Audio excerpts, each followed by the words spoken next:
नमस्कार विद्यार्थी मित्रांनो, मी विवेक हिरोडेकर आज आपल्या समोर ई बालभारतीने प्रकाशित केलेली इतिहास प्रश्नपत्रिका क्रमांक 1 याची उत्तरपत्रिका लेखन पद्धत आपणास दाखवत आहे। विद्यार्थी मित्रांनो, प्रश्नपत्रिकेत प्रश्न क्रमांक 1 ते 5 इतिहास गुण 40, प्रश्नपत्रिकेत प्रश्न क्रमांक 6 ते 9 राज्यशास्त्र गुण 20। ई बालभारती प्रश्नपत्रिका क्रमांक 1 इतिहास मराठी माध्यम। प्रश्न पहिला अ, रिझन इन हिस्ट्री हा ग्रंथ जॉर्ज विल्यम फ्रेडरिक हेगल यांनी लिहिला। हितोपदेश या संस्कृत ग्रंथाचा जर्मन भाषेत अनुवाद फ्रेडरिक मॅक्स मुलर यांनी केला। भारतीय मूर्तिविज्ञानाचा पाया मथुरा शैलीने घातला। महाबळेश्वर जवळील भिलार हे पुस्तकाचे गाव म्हणून प्रसिद्ध आहे। प्रश्न 1 मधील ब 1, वंचिताचा इतिहास रामचंद्र गुहा हे चुकीचे विधान आहे। योग्य विधान, वंचिताचा इतिहास रणजित गुहा महात्मा फुले डॉक्टर बाबासाहेब आंबेडकर। रमण हे पश्चिम बंगालमधील नृत्य हे विधान चुकीचे आहे। योग्य विधान, रमण गढवाल उत्तराखंड येथील धार्मिक उत्सव आणि विधिनाट्य। सवाई माधवराव व नाना फडणवीस यांची चित्र युरोपीय चित्रशैली हे योग्य विधान आहे। महाराज सयाजीराव विद्यापीठ वडोदरा हे विधान योग्य आहे। संक्रमणा चित्र युरोपातील महत्त्वाचे विचारवंत Voltaire, Rene Descartes, Karl Marx, Leopold von Ranke. भारतातील प्रसिद्ध ऐतिहासिक वस्तू कोणार्क सूर्यमंदिर, विजापूर गोल घुमट, मेहरौली दिल्ली कुतुब मिनार, वेरूळ कैलास मंदिर। भजन गुणवैशिष्ट्ये टाळ, मृदुंग वा पखवाज इत्यादी वाद्यांच्या साथीत ईश्वर गुण वर्णनपर काव्यरचना। उदाहरणे चक्री भजन, सोंगी भजन। ललित धार्मिक उत्सव प्रसंगी उत्सव देवता सिंहासनावर बसले आहे असे मानून तिच्यासमोर मागणे मागतात। कोकण व गोवा या भागात तसेच नारदीय कीर्तन परंपरेत याचा समावेश।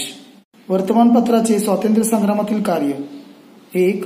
स्वातंत्र्यपूर्व काळात राष्ट्रवादी भावना विकसित करण्याचे कार्य। 2.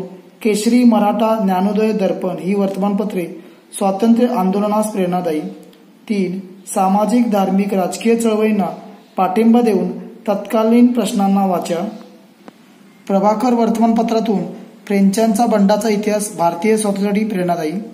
वर्तमानपत्राने तत्कालीन समाजातील अनिष्ट चालीरीती परंपरा याविरुद्ध जनमत जागृती। इंदुप्रकाश वृत्तपत्राने विधवा विवाहाचा पुरस्कार।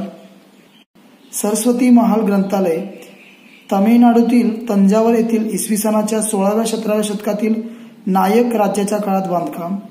इसवी सन 1675 मध्ये व्यंकोजीराजे भोसले यांनी तंजावर जिंकून घेतल्यावर स्वतःचे स्वतंत्र राज्य स्थापन केले। व्यंकोजीराजे भोसले आणि त्यांच्या वंशजांकडून सरस्वती महाल ग्रंथालय अधिकाधिक समृद्ध केले। त्यामध्ये सर फोजीराजे भोसले यांचा महत्त्वाचा वाटा होता। ग्रंथालयाचे सर फोजीराजे भोसले असे नामकरण। ग्रंथसंपदा सुमारे 49,000 ग्रंथ आहेत। क्रीडा पर्यटन। क्रीडा पर्यटन हा 20व्या शतकात उदयाला आलेला प्रकार आहे। आंतरराष्ट्रीय, राष्ट्रीय व स्थानिक पातळीवर अनेक स्पर्धा आयोजित केल्या जातात। या स्पर्धा पाहायला जाणे म्हणजे क्रीडा पर्यटन। जागतिक पातळीवरील ऑलिम्पिक, विम्बल्डन, जागतिक बुद्धिबळ स्पर्धा, आंतरराष्ट्रीय क्रिकेट स्पर्धांचे आयोजन। भारतीय पातळीवरील हिमालयन कार रॅली आणि महाराष्ट्र पातळीवर महाराष्ट्र केसरी कुस्ती स्पर्धा अशा स्पर्धा पाहण्यासाठी मोठ्या प्रमाणात क्रीडा शौकीन जातात। यालाच क्रीडा पर्यटन असे म्हणतात। बखर हा ऐतिहासिक साहित्यातील महत्त्वाचा प्रकार आहे, कारण यात ऐतिहासिक साहित्य, शूरवीरांचे गुणगान, ऐतिहासिक घडामोडी, लढाया, थोर पुरुषांची चरित्रे इत्यादी विषयीचे लेखन आपणास वाचायला मिळते। चरित्रात्मक, वंशानुचरित्रात्मक, प्रसंग वर्णनात्मक, आत्मचरित्र, कैफियत, पौराणिक, राजनीतीपर असे अनेक प्रकार यात उपलब्ध आहेत।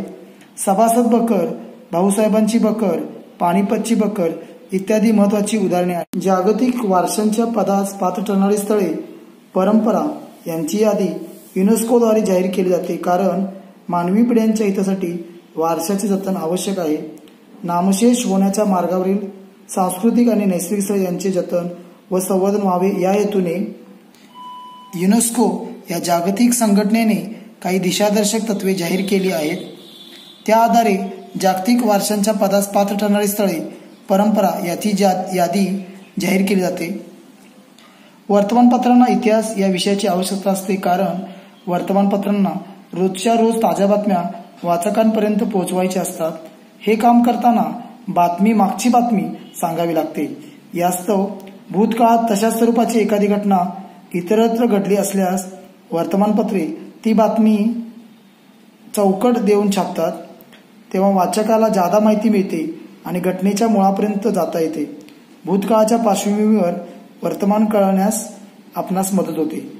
सध्याच्या काळात खेळाचे अर्थकारण बदलले आहे, कारण 20व्या शतकात खेळाचे आंतरराष्ट्रीयकरण झाले आहे. ऑलिम्पिक, एशियाड, ब्रिटिश राष्ट्रकुल, विम्बल्डन यासारख्या स्पर्धांमधून खेळल्या जाणाऱ्या क्रिकेट, फुटबॉल, टेनिस यासारख्या सामन्यांचे थेट प्रक्षेपण दूरदर्शन व अन्य वाहिन्यांवर जगभर एकाच वेळी केले जाते. ज्या देशांच्या त्या खेळात काही सहभाग नाही असे प्रेक्षक सुद्धा त्या खेळाचा आनंद घेत असतात. या जगभराच्या प्रेक्षकांनी खेळाचे अर्थकारणच बदलून टाकले आहे. प्रश्न 5, आपण आपला नैसर्गिक आणि सांस्कृतिक वारसा जपला पाहिजे, कारण आपल्या देशास प्राचीन काळापासून समृद्ध ऐतिहासिक वारसा लाभलेला आहे. तसेच नैसर्गिक समृद्धीही लाभलेली आहे. वारसा असलेली ठिकाणे भावी पिढ्यांसाठी मार्गदर्शक आहेत. या वारसामुळेच आपल्याला प्रेरणा व स्फूर्ती मिळते. म्हणून वारसास्थळांचे जतन, संवर्धन आवश्यक आहे. तसेच आंतरराष्ट्रीय पर्यटनास संधी मिळाल्याने अर्थव्यवस्थेत सहाय्य होते, तसेच व्यावसायिक संधी निर्माण होतात. वंचितांच्या इतिहासातून सर्वसामान्य माणसाच्या जीवनाचे चित्रण केले गेले आहे. याबाबतचे माझे मत पुढीलप्रमाणे: वंचित समूहांचा इतिहास लिहिण्याची सुरुवात मार्क्सवादी इतिहास लेखनाच्या परंपरेतून झाली असे म्हणता येईल. इतिहास लेखनाची सुरुवात समाजाच्या तळाशी असलेल्या सर्वसामान्य लोकांच्या स्तरापासून करायला पाहिजे. ही कल्पना मांडण्यामध्ये अँटोनिओ ग्रामची याचे स्थान महत्त्वाचे आहे. वंचितांच्या इतिहासाला एक महत्त्वाची विचारसरणी म्हणून स्थान मिळवून देण्याचे महत्त्वाचे कार्य रणजित गुहा या भारतीय इतिहासकाराने केले. महात्मा ज्योतिराव फुले यांनी गुलामगिरी या पुस्तकात शूद्रांचा इतिहास नव्याने उलगडून दाखवला. डॉक्टर बाबासाहेब आंबेडकर यांनी हू वेअर द शूद्राज आणि द अनटचेबल्स हे ग्रंथ वंचिताच्या इतिहासाचे उदाहरण म्हणून सांगता येतील. उपयोजित कला क्षेत्रात पुढील गोष्टींचा समावेश होतो: औद्योगिक आणि जाहिरात क्षेत्र, तसेच घराची सजावट आणि सजावटींच्या वस्तू, रंगमंचावरील नेपथ्य, चित्रपट आणि दूरदर्शनवरील कार्यक्रम यासाठी कला दिग्दर्शक, प्रकाशन, मुद्रण क्षेत्रात पुस्तके, नियतकालिके, वर्तमानपत्रे यांची मांडणीसाठी तंत्रज्ञ, दागदागिने, मौल्यवान वस्त्र, नक्षींची भांडी, कापड, काचेच्या वस्तूची निर्मिती इत्यादी. सांस्कृतिक वारसास्थळांच्या यादीत समावेश असलेल्या महाराष्ट्रातील ठिकाणांची नावे: अजिंठा लेणी, वेरूळ लेणी, घारापुरी, एलिफंटा लेणी, छत्रपती शिवाजी महाराज टर्मिनस मुंबई, पश्चिम घाटातील कास पठार. अजिंठा लेणी स्थान औरंगाबाद शहरापासून सुमारे 99 किलोमीटर अंतरावर. वास्तुनिर्मिती: ख्रिस्तपूर्व 2ऱ्या शतकापासून कोरीव लेण्यांची परंपरा सुरू झाली. निरनिराळ्या धर्माच्या भिक्षूंचे वसतिस्थान होते. तांत्रिकदृष्ट्या संपूर्ण लेणे हे स्थापत्य आणि कोरीव शिल्पाचे एकत्रित उदाहरण असते. प्रवेशद्वारे, आतील खांब आणि मूर्ती शिल्पकलेचे उत्तम नमुने आहेत. भिंती व छत यावर उत्तम चित्रकाम पर्यटकांना मंत्रमुग्ध करतात. हे महाराष्ट्राचे गौरवस्थान आहे. येथील लेण्यांना 1983 मध्ये जागतिक वारशाचा दर्जा देण्यात आला. पाषाणातून कोरून काढलेल्या या लेण्या जगप्रसिद्ध आहेत. येथील 30 गुंफांनी विशालकाय घोड्यांच्या नालेसारखा आकार धारण केला आहे. तत्कालीन वेशभूषा, केशभूषा, दागदागिने, वस्त्रे, संगीत साधने, चालीरीती याचे विवेचन त्यातून मिळते. दिवसातील काही ठराविक वेळात या गुहा नैसर्गिक सूर्यप्रकाशात उजळून निघतात. प्रश्न 4: सीता स्वयंवर हे नाटक रंगभूमीवर विष्णुदास भावे यांनी आणले. संगीता शारदा या नाटकाचे लेखक गोविंद बल्लाळ देवल होते. नाटक सामाजिक प्रबोधन असे घडवून आणते. नाटकाच्या माध्यमातून तत्कालीन अनिष्ट प्रथांवर घणाघाती प्रहार.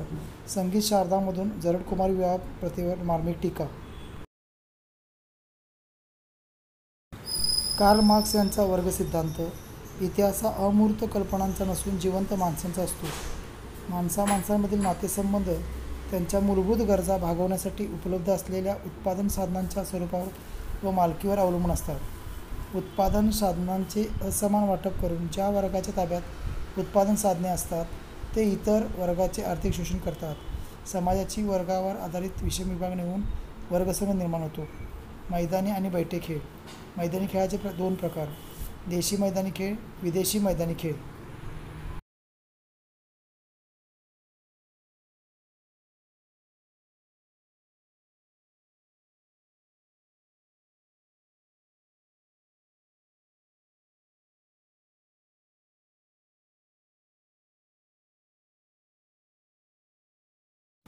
अभिलेखागार व्यवस्थापन हे तांत्रिकदृष्ट्या ग्रंथालय व्यवस्थापनाचे अंग असते. यात महत्त्वाच्या नोंदी सुरक्षित ठेवणे, सूची तयार करणे, हवी तेव्हा माहिती उपलब्ध करून देणे, ऐतिहासिकदृष्ट्या महत्त्वाची माहिती देणे, संगणकीय प्रणालीचा वापर करणे, माहिती तंत्रज्ञानाशी संलग्न करणे, कला क्षेत्रात व्यवसायाच्या संधी, कलेच्या इतिहासाच्या अभ्यासक्रमास पत्रकारितेत संधी, कलावस्तूंची खरेदी विक्री मूल्य ठरवणे, कलावस्तूंची सत्यासत्यता तपासणे, सांस्कृतिक वारसास्थळे, पर्यटन इत्यादी क्षेत्रात संधी, संग्रहालय, अभिलेखागार, ग्रंथालय, प्रसारणाचे तंत्रज्ञान, पुरातत्त्वीय संशोधन, भारतीय विद्या ही क्षेत्रे. राज्यशास्त्र. लोकशाहीचा गाभा म्हणजे सत्तेचे विकेंद्रीकरण. निवडणूक आयुक्ताची नेमणूक राष्ट्रपती करतात. शिरोमणी अकाली दल हा पक्ष पंजाब या राज्यात आहे. लोकशाहीमध्ये राजकीय पक्ष निवडणुकीत सामील होऊन सत्तेत प्रवेश करतात. संविधानाचे स्वरूप एखाद्या जिवंत दस्तऐवजाप्रमाणे असते. हे विधान बरोबर आहे, कारण संविधान प्रवाही आहे. एखाद्या जिवंत दस्तऐवजाप्रमाणे त्याचे स्वरूप आहे. परिस्थितीनुसार संविधानात बदल करण्याचे संसदेला अधिकार. न्यायालयामार्फत संसदेच्या अधिकारांवरील मर्यादेची जाणीव. संविधानाच्या मूलभूत चौकटीला धक्का न लावता त्यात बदल करता येतात. एखाद्या घटक राज्यात केव्हा व किती टप्प्यात निवडणुका घ्याव्यात हे निवडणूक आयोग ठरवते. चळवळीला खंबीर नेतृत्वाची गरज नसते हे विधान चूक आहे. चळवळ ही एक सामूहिक कृती असते. अनेक लोकांचा सक्रिय सहभाग असतो. अपेक्षित नेतृत्वामुळे चळवळ क्रियाशील राहते. चळवळीचा हेतू, कार्यक्रम, आंदोलनात्मक पवित्रा याविषयी निर्णय. खंबीर नेतृत्व असल्यास चळवळ परिणामकारक. म्हणून चळवळीला खंबीर नेतृत्वाची गरज असते. सत्तेची विकेंद्रीकरण लोकशाहीचा गाभा आहे. यामुळे सत्तेच्या गैरवापराला आळा बसतो. सामान्य जनतेला सत्तेत सहभागी होण्याची संधी मिळतात. याच्या संदर्भात संविधानातील मार्गदर्शक तत्त्वांमध्ये तरतुदी आहेत. स्थानिक पातळीवरील शासन संस्थांना पुरेसे अधिकार दिले आहेत. यातील सर्वात मोठा प्रयत्न अर्थातच 73 व 74व्या संविधानात दुरुस्तीचा होता. यामुळे स्थानिक शासन संस्थांना संविधानाची मान्यता तर मिळालीच, पण त्याहीपेक्षा त्यांच्या अधिकारात वाढ झाली. मध्यावधी निवडणुका. निवडून आलेले सरकार मुदत पूर्ण होण्याआधीच अल्पमतात आले किंवा आघाडीचे शासन असल्यास अथवा घटक पक्षांनी पाठिंबा काढून घेतल्यास सरकारचे बहुमत संपुष्टात येते. पर्यायी सरकार स्थापन करण्याची शक्यता नसेल तर अशा वेळेस मुदत पूर्ण होण्याआधीच निवडणुका घ्याव्या लागतात. यालाच मध्यावधी निवडणुका असे म्हणतात. डावे, उग्रवादी, नक्षलवादी ही भारतातील खूप मोठी समस्या आहे. भूमिहीन, शेतकरी, आदिवासी यांच्यावर होणाऱ्या अन्यायाला दूर करण्यासाठी नक्षलवाद सुरू झाला. दाखवल्याप्रमाणे लिखाण करणे आवश्यक. निवडणूक प्रक्रियेसंबंधी ओघ तक्ता. उमेदवारांकडून नामांकनपत्र व छाननी. निवडणूक प्रचार, प्रत्यक्ष मतदान, मतमोजणी, निवडणुकांचे निकाल, निवडणुकांसंबंधीच्या वादाचे निराकरण. भारतातील काही प्रादेशिक पक्ष: शिवसेना, शिरोमणी अकाली दल, आसाम गण परिषद, नॅशनल कॉन्फरन्स. भारतातील प्रमुख चळवळी: कामगार चळवळ, शेतकरी चळवळी, पर्यावरण चळवळ, आदिवासी चळवळी. निवडणूक आयुक्त भारतीय संविधानाच्या कलम 324ने या स्वायत्त यंत्रणेची निर्मिती केली असून त्यात एक मुख्य निवडणूक आयुक्त व अन्य 2 निवडणूक आयुक्त असतात. निवडणूक आयुक्तांची नेमणूक राष्ट्रपती करतात. निवडणूक आयोगाचे स्वातंत्र्य जपले जाते म्हणून मुख्य निवडणूक आयुक्तांना सहजासहजी अथवा एखाद्या राजकीय कारणावरून पदभ्रष्ट केले जात नाही. सामाजिक न्याय, ज्या सामाजिक बाबींमुळे व्यक्तींवर अन्याय होतो तो दूर करणे, व्यक्ती म्हणून सर्वांचा दर्जा समान असतो याचा आग्रह धरणे. दाखवल्याप्रमाणे मुद्देसूद लेखन करणे. पर्यावरण चळवळ. पर्यावरणाचा ऱ्हास ही आजच्या काळातील एक राष्ट्रीय व आंतरराष्ट्रीय पातळीवर गंभीर समस्या आहे. पर्यावरणाचा ऱ्हास रोखण्यासाठी आंतरराष्ट्रीय पातळीवर अनेक चळवळी सक्रिय आहेत. भारतातही पर्यावरणातील विविध विषयांना प्राधान्य देत जैवविविधतेचे संरक्षण, पाण्याच्या विविध स्रोतांचं जतन, जंगल आवरण, नद्यांचे प्रदूषण, हरितपट्ट्यांचे संरक्षण, रासायनिक द्रव्यांचा वापर व त्याचे दुष्परिणाम, राजकीय प्रक्रियेतील पारदर्शकता, राजकारणाचे गुन्हेगारीकरण रोखण्यासाठी गुन्हेगारांना कडक शिक्षा आणि राजकीय प्रक्रियेत सहभागी होण्यास बंदी असे निर्बंध न्यायालयाने घातले आहेत. भारतात राजकीय प्रक्रिया अधिकाधिक पारदर्शक होण्यासाठी न्यायालयाकडून जाणीवपूर्वक प्रयत्न करत दिसतात. यात निवडणूक प्रक्रियेतील भ्रष्टाचाराला आळा घालणे.